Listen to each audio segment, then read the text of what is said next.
السلام عليكم. معكم خديجة أم ياسمين. غادي نعطيكم هاد التورته باردة كتجي زوينة في المذاق. هي سهلة في التحضير ديالها وزوينة في المذاق، غتعجبكم إن شاء الله. إذا بالنسبة للمقادير عندنا جوج ديال البيضات، غادي نطربوهم مع 7 المعالق كبار ديال سنيدة، قريصة ديال الملحة، 7 المعالق ديال الزيت، 7 المعالق ديال الحليب، وجوج ديال الخمارات، و10 د المعالق ديال الطحين. غادي نخلطوا هادشي ونديروا الكيك ديالنا كيطيب.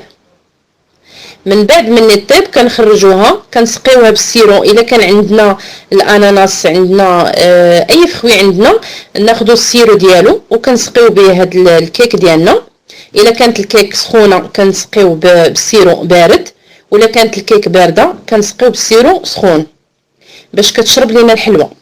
من بعد كنوجدوا واحد الكريمه اللي هي نص لتر ديال الحليب، كنديروا معاه 5 المعالق كبار ديال سنيده، 5 المعالق كبار ديال المايزينا، وواحد المعلقه صغيره ديال بودره الفاني، وكنحركوا الكل مزيان وكنديروه فوق العافيه. حنا كنحركوه حتى كيعقد الخليط كيولي عندنا كريمه.